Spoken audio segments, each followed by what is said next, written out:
Okay, we're going to start our unit on exponents and scientific notation. We're going to be dealing with standard 8EEA1, which all deals with integer exponents. We're going to learn the properties of integer exponents. We're going to learn how to apply those properties. We're going to learn how to generate equivalent numerical expressions with them. And I know this is something that we haven't looked at yet, but here's an example of what we're going to do. See how this says 3 to the second power, 3 raised to the second power, times 3 to the negative fifth power?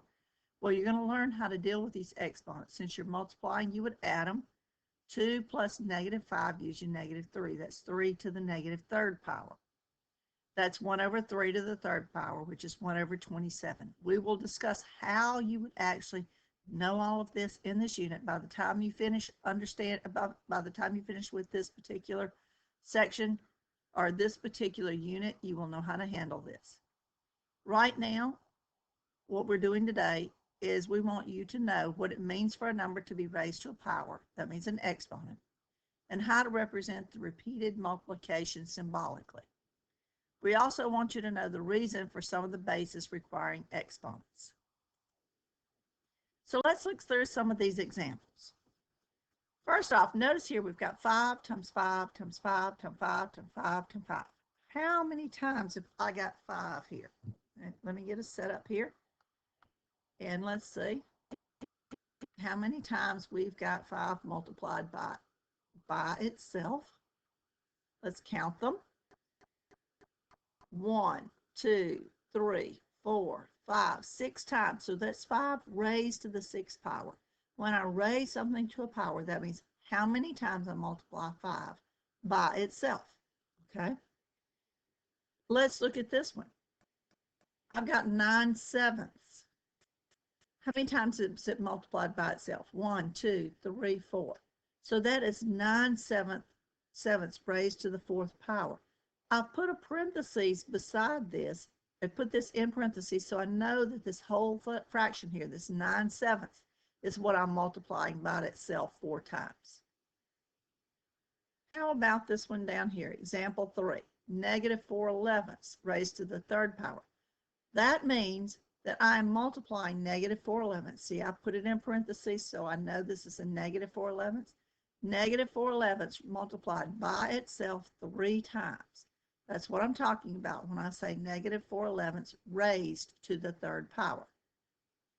How about negative 2 raised to the 6th power? This means that I'm multiplying negative 2 by itself 6 times. 1, 2, 3, 4, 5, 6. That's what that means. Now let's look at this example down here. 3.8 raised to the 4th power.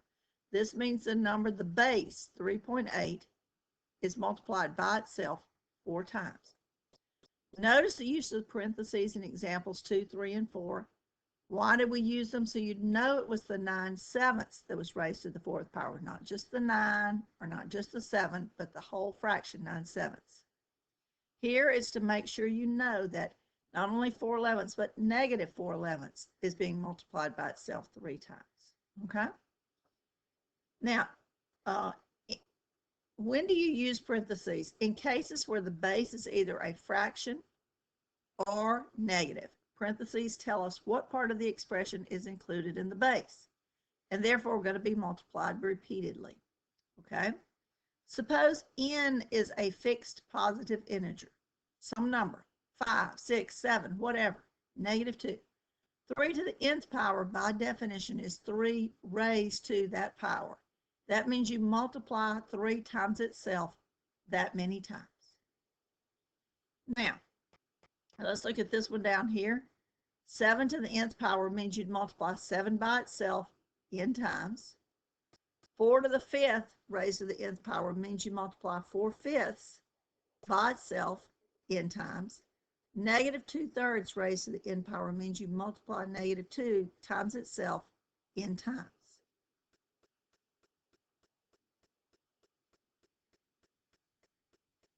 Page 7.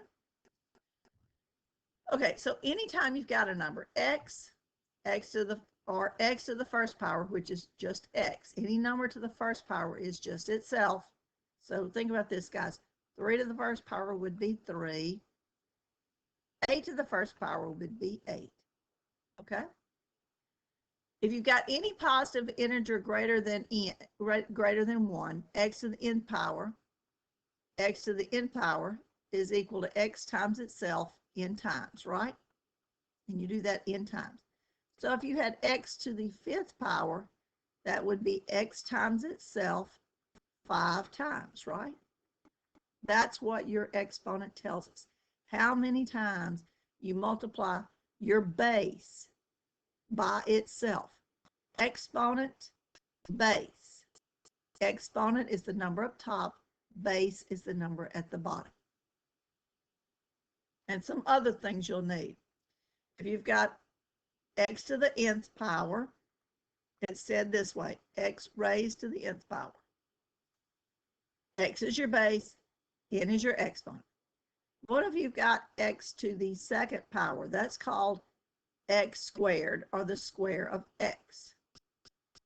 X raised to the 3rd power, which would be x times x times x, is x cubed, x to the cube power.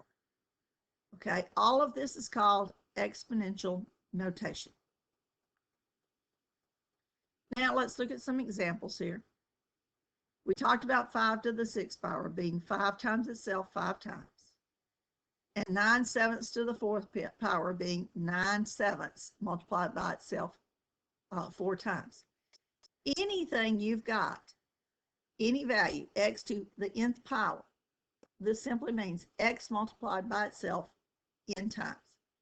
That's the nth power, x is your base. Let's look at some examples here. 4 multiplied by itself 7 times would be 4 to the, that's right, 7th power. If I've got 3.6 to the 47th power, how many times have I multiplied 3.6 by itself? 47 times.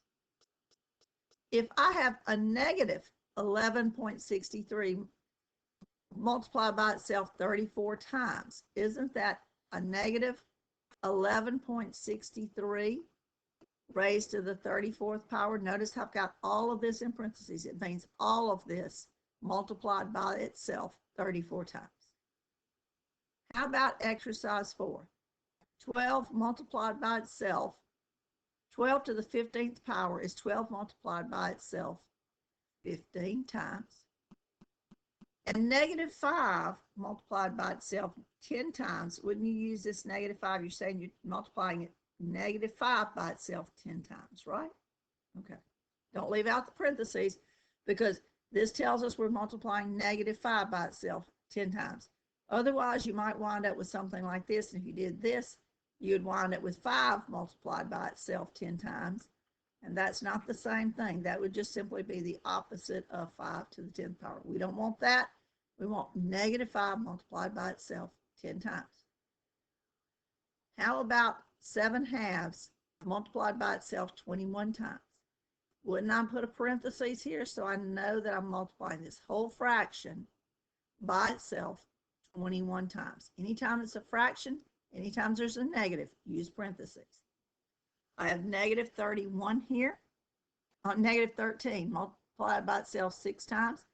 I'd put this in parentheses because it's a negative, negative 13 raised to the 6th power. I have negative 1/14. Now see, I've got a fraction and I've got a negative. I want this multiplied by itself 10 times, so it's in parentheses, negative 1/4 raised to the 10th power. Exercise 9 says I've got x multiplied by itself 185 times.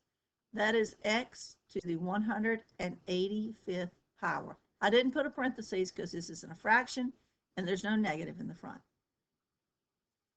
And x times itself n times, x to the nth power means you've multiplied x by itself n times.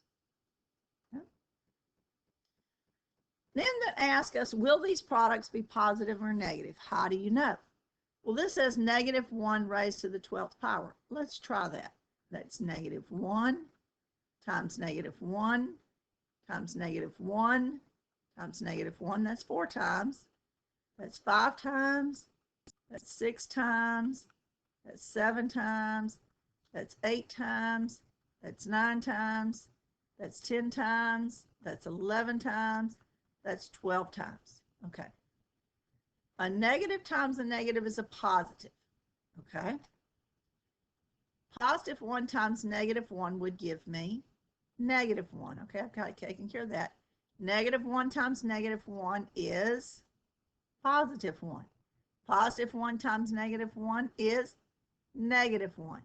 -1 times -1 is +1. +1 times -1 is -1. -1 times -1 is +1. +1 times -1 is -1. -1 times -1 is +1. +1 times -1 is -1. And then -1 times -1 is +1. My answer here is +1. Will these products be positive or negative? So I had 12 times I multiplied by a -1 by itself, and I get a +1. Let's try this one. Is it necessary to do all the calculations to determine the sign of a product? Why or why not?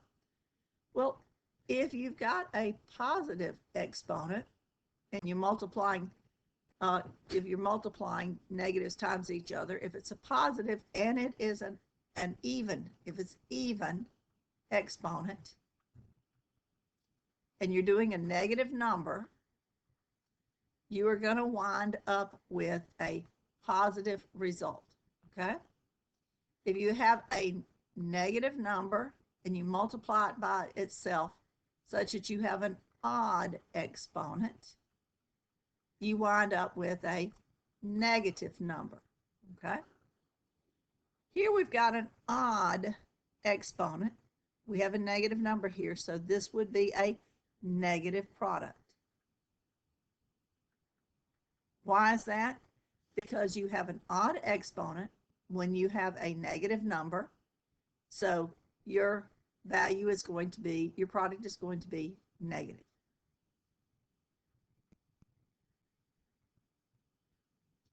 So if n is a positive even number, if this is an even number, this would be positive. If n is a positive odd number, if this is like 3, 5, 6, 3, 5, 9, some odd number, then this number will be negative. Okay. Josie says that -15 raised to the 6th power equals -15 to the 6th power. Is she correct? How do you know? This is kind of one of those trick questions. Remember we said you've got to keep it in parentheses? Okay. If I have -15 raised to the 6th power, if it's in parentheses, then that means I'm multiplying -15 times itself 6 times, right? And we're not going to work on what the actual number is there because it would be a big number. But let's look at it. A negative times a negative would be a positive. A positive times a negative would be a negative. And that gets you to there. A negative times a negative is a positive. Positive times a negative is a negative. Negative times a negative is a positive. So you know you'd have a positive number.